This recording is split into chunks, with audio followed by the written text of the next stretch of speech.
Take two test wires, link the positive and negative resistance terminals on GF6018A to the voltage resistance input ports of your digital or analog multimeter. Double-check tight wiring to avoid reading deviation.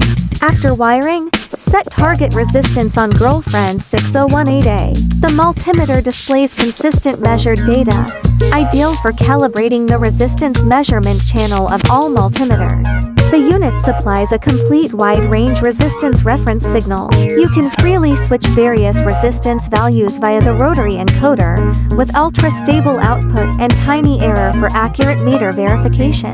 The unit supplies a complete wide-range resistance reference signal. You can freely switch various resistance values via the rotary encoder, with ultra-stable output and tiny error for accurate meter verification. If you need more operation guides or technical parameters, welcome to contact our team for catalog and quotations.